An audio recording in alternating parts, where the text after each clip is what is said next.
सबसे पहला जो टॉपिक आपको दिया वो क्या है? हिंदी दिया, हिंदी भाषा। हिंदी भाषा, अंग्रेजी भाषा और भाषा के अंदर क्या है? देखो, एक चीज ये समझो पहले कि जो कंपटीशन यहाँ पर रहेगा आपका सब इंस्पेक्टर के अंदर, वो एसएससी वाले बच्चे जो एमपी बेस के हैं वो तगड़े कंपटीटर है।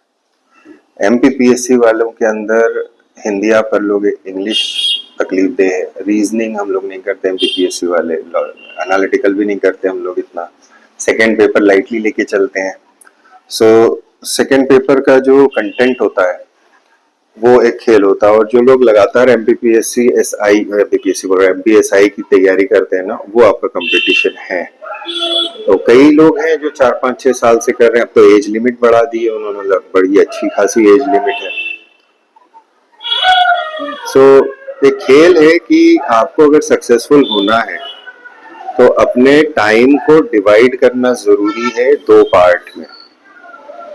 अब जैसे आप तो पीएससी वाले हो, पीएससी वाले जब एसआई की तैयारी करेंगे तो उनका बट नेचुरली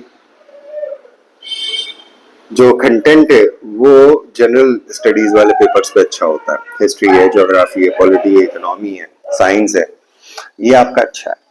तो कौन कौन से पार्ट हैं जो आपके अच्छे नहीं है, सबसे पहले तो उसकी लिस्ट करो। अब वो लिस्ट क्या हो गई आपकी? हिंदी है, इंग्लिश है, सामान्य भाषा है तो सामान्य भाषा का अध्ययन करना है, ल्यूसेंट की किताब से पढ़ना चालू करें और टाइम डिवाइड करके काम करें। समय है आपके पास, मतलब ऐसा भी नहीं कहूंगा कि बहुत ज्यादा समय है, ज्यादा समय नहीं है। अक्टूबर आज मतलब 13 तारीख है, तो आधा अक्टूबर तो गया, नवंबर दिसंबर है बस आपके पास। सो हिंदी को, इंग्लिश को, मैथ्स को और रीजनिंग को, ये मैं उन लोगों के लिए बोल रहा हूँ जो पीएससी वाले बच्चे हैं और एमपीएसआई दे रहे हैं, ये आपका वीक पार्ट हो सकता है। सो इस वीक पार्ट को आप पार्ट ए मान के चलिए। Hindi, English, maths and reasoning. Maths is analytical and reasoning. अब इसमें आपको जो डेडिकेशन रखना है वो शेड्यूल बना के काम करना ही पड़ेगा, यही आपको नंबर देगा। क्योंकि जीएस के अंदर जहां पर भी आप हैं, जिस लेवल पर आप हैं, अगर आप 60% की मार्जिन पे खड़े हैं तो कोशिश कीजिए कि किसी भी हाल में हम 80-85% मार्जिन पे चले जाएं। अब सेकंड जो पार्ट है that is your static part, जो हिस्ट्री है, ज्योग्राफी है, पॉलिटी है, इकोनॉमी करंट से आएगा, साइंस हो सकता है करंट और स्टैटिक दोनों को मिला के पूछें, और करंट अफेयर्स।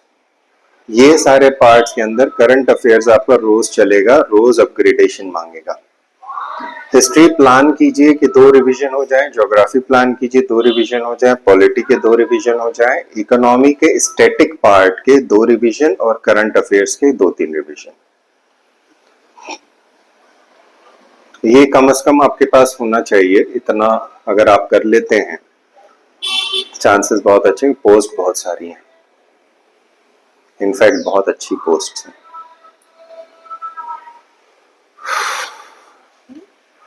बहुत साफ बात बोले ना, अगर आपने अभी तो प्री है, प्री के बाद मेंस है, मेंस का अगर स्कोर तगड़ा कर लिया तो उधर बहुत सारे बच्चे ऐसे होंगे जो मेंस के बाद में जो फिजिकल है, मतलब प्री के बाद ही ये मेंस फिजिकल, फिजिकल में हो सकता है स्कोर कम कर पाए। हमारे पास ऐसा चांस हो सकता है हम फिजिकल में उतना स्कोर ना कर पाए, तो हमारे लिए जो मेंस रहेगा ना वो स्ट्रेंथनिंग रहेगा। मेंस के नंबर आपको काउंट कराएंगे, मेंस के नंबर आपको पुश कर देंगे ना उधर, ये खेल है। सो हिस्ट्री है तो मैं जाऊं करूंगा उसके ऊपर काम, और फिर मैं आपको बताता हूँ कि हिस्ट्री के अंदर आपका फोकस एरिया क्या होना चाहिए। हालांकि सिलेबस में बदलाव है तो थोड़ा सा हो सकता है पेपर में भी बदलाव आए, बट हम वही कोर मान के चलेंगे जो पहले पेपर आए हैं, बेस तो वही बनाएंगे। एटलीस्ट 60-70% तो क्वेश्चन वहीं से आने चाहिए। क्वेश्चन का मतलब होता है पैटर्न, क्वेश्चन अकेला नहीं होता, ये गलत स्टेटमेंट होता है कि पुराने में क्वेश्चन आते हैं। क्वेश्चन का टाइप आता है, रिवर का ओरिजिन है तो जितनी रिवर है उन सबके ओरिजिन होते हैं। किसी का भी पूछ सकते हैं, न्यूज में हो या न्यूज में नहीं हो, दोनों चीजें संभव है। तो सामने वाले के ऊपर है वो कौन सा क्वेश्चन सिलेक्ट करता है। Any how, so this is a simple breakup उन लोगों के लिए जो लोग ऑलरेडी तैयारी करे हुए हैं, पीएससी की तैयारी करे हुए हैं, where your focus should be. Now Hindi है तो मेरा एक सिंपल कंसेप्ट है कि अगर आप पहली बार पढ़ने की कोशिश कर रहे हैं, हिंदी है, इंग्लिश की भी जनरल इंग्लिश आती है, ल्यूसेंट की कॉम्पिटिटिव इंग्लिश ल्यूसेंट की, और दूसरी भी बुक्स हैं, जैसे राजस्थान की एक बुक बहुत अच्छी आती है हिंदी की, लेकिन I will go with Lucent only, क्योंकि वो हिंदी भाषा का इतिहास वगैरह भी पूछ लेते हैं, तो ल्यूसेंट में अच्छा दिया हुआ है वो। सर इसमें इंग्लिश का जो ट्रांसलेशन किया है उन्होंने, वो सर हाँ कंप्रहेंशन लेता है, हिंदी भाषा ही बोलती है, इंग्लिश को हिंदी कंप्रहेंशन है, इंग्लिश को कंप्रीहेंशन में फिर तो कोई तकलीफ है ही नहीं, तो इंग्लिश वाला तुमने मुझे भेजा सर, वो तो नहीं मिल रहा है पीडीएफ से गायब हो गई। सही बात है, और वहाँ वेबसाइट पे तो ढूंढना ही मुश्किल है, मतलब वो तो ऐसा है कि पूरा दिन लग जाए तो शायद मिले, क्योंकि रेगुलर नहीं देखते ना अपन वाली वेबसाइट। तो जो कर रहे हैं उससे लेकर अगर शेयर कर दो तो अच्छा है। कंप्रीहेंशन है, बट कंप्रीहेंशन पे अगर फोकस है तो फिर then it's not that tough, comprehension बन जाएगा। बट अगर उन्होंने वास्तविकता में दूसरी चीजें और पूछ ली, गो विद इट। हम रिस्क नहीं ले सकते, क्योंकि हिंदी और इंग्लिश के अंदर रिस्क नहीं लेना, क्योंकि सिलेबस में पीएससी में भी देखा है सिलेबस का अंतर रहता है, तो हम दोनों चीजों की तैयारी करते हैं, क्योंकि हिंदी भाषा is main official, English is translation. तो यहाँ बोध अगर दिया गया है तो बोध का मतलब ज्ञान है, आपको जानकारी है या नहीं है वो है। सो दोनों चीजें लेके चलो। मैथ्स पहले रीजनिंग देख लो, रीजनिंग के अंदर वो वाले क्वेश्चंस पहले करिए, वो वाले टॉपिक पहले करिए जो बहुत अच्छे से आपको आते हैं या जिसमें आपका दिमाग चलता है। अब किताबें कौन सी, आर एस अग्रवाल दोनों की किताबें हैं, R S Agarwal is better. Maths के अंदर अगर आपका डिवीजन सही नहीं है, अगर आपका मल्टीप्लिकेशन सही नहीं है और फास्ट नहीं है, तो उस पे शुरू से काम करना शुरू करिए। थोड़ा सा समय दीजिए टेबल्स के लिए, थोड़ा सा समय दीजिए प्राइम नंबर्स याद करने के लिए। प्राइम नंबर का खेल बहुत इंपॉर्टेंट होता है। प्राइम नंबर का जो कैलकुलेशन है, मल्टीप्लिकेशन है, उस पे अधिकतर क्वेश्चंस आते हैं। सो प्राइम नंबर अगर आप कर लेते हैं, जैसे पहले 1 से 100 तक कर लें, मतलब 1 से 50 तक कर लें, 50 से 100 तक कर लें, 100 से 200 तक कर लें, फिर धीरे धीरे क्या होता है, प्राइम नंबर कम होते जाते हैं, लेकिन प्राइम नंबर तो रहते हैं। तो प्राइम नंबर सबसे इंपॉर्टेंट होते हैं, और अक्सर क्वेश्चन में नंबर्स के अंदर जहां पर हमें स्क्वायर निकालना है, स्क्वायर रूट निकालना है, या हमें फैक्टराइजेशन करना है, उसमें प्राइम नंबर फंसता है। ऐसे टॉपिक पहले करें जो आपको आसानी से बनते हैं। फॉर एग्जाम्पल सिंपल इंटरेस्ट हो गया, कंपाउंड इंटरेस्ट हो गया, फ्रैक्शंस हो गया, रेशियो एंड प्रोपोर्शन हो गया, ये पहले करना जरूरी है।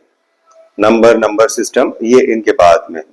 इसकी वजह ये होती है, मैं इसका पूरा लेआउट दे दूंगा आपको कि सबसे पहले कौन से करो कौन से नहीं करो, तो उससे ये होगा कि आपका बुनियाद तैयार हो जाएगा। अच्छा, एक चीज और याद रखें, जैसे फॉर एग्जाम्पल हम लोग आर एस अग्रवाल लेते हैं, तो आर एस अग्रवाल के अंदर एग्जाम्पल दिए होते हैं, और उसके बाद उसकी बड़ी लंबी चौड़ी एक्सरसाइज होती है। हम कोशिश अमूमन लोग ये करते हैं, हम एक एक्सरसाइज पूरी कर लें, मत करो। आप 2-3 टॉपिक एक साथ उठाओ, 1-2 एग्जाम्पल करो, और 2-3 उसके प्रॉब्लम सॉल्व करो। जब वो प्रॉब्लम ऐसी पहुंच जाओ आपकी, अब वो एग्जाम्पल बेस पे नहीं हो रही है, तो अगला एग्जाम्पल करके फिर वो करो। सो मेरा ये मानना है कि अगर आप 10 सवाल या 5 सवाल एक एक्सरसाइज के एक दिन करते हो, तो आप कुछ सीखते हो। जैसे पहली बार अगर आप कर रहे हो, तो पहला काम है सीखना, दूसरे दिन उनको वापस करो, आप टाइम बचाओगे, क्योंकि आपकी मेथड आपको आ चुकी है, लेकिन फिर भी आप अटकोगे कहीं ना कहीं। थर्ड डे, दूसरे दिन आप अगले 10 क्वेश्चन करो उसी एक्सरसाइज के, एक साथ मत करो। तो अगर 100 क्वेश्चन दिए तो 10 दिन 12 दिन के अंदर आपकी वो एक्सरसाइज खत्म होना चाहिए। दूसरी एक्सरसाइज कीजिए, यानी अगर आप दिन के 50 क्वेश्चन कर रहे हैं तो 5 एक्सरसाइज से 10-10 क्वेश्चन उठा के करिए। किसी में कम है, किसी में ज्यादा है। इससे आपको फास्ट ट्रैक में ये पता चलेगा कि कहाँ मेंटली आप अपने आप नेचुरल है। सो नेचुरल वाली चीज में गलती नहीं होना, जहां आपको बहुत अच्छे से आता है उसकी प्रैक्टिस ऐसी होनी चाहिए, देखा आंसर बनता है, वो वाले काम पे जाना है। चाहे रीजनिंग हो, रीजनिंग के अंदर सेम केस होता है, लेकिन रीजनिंग में हम नेचुरली बहुत ज्यादा स्ट्रांग होते हैं किसी चीज में, और कुछ चीजों के अंदर हम सीखते हैं। तो रीजनिंग इज स्किल, रीजनिंग सीखी जा सकती है, मैथ सीखा जा सकता है। जहां आप नेचुरल हैं वो तो आपसे बन ही जाएगा, लेकिन जहां आप नेचुरल नहीं है उसके अंदर आपको मेहनत लगेगी।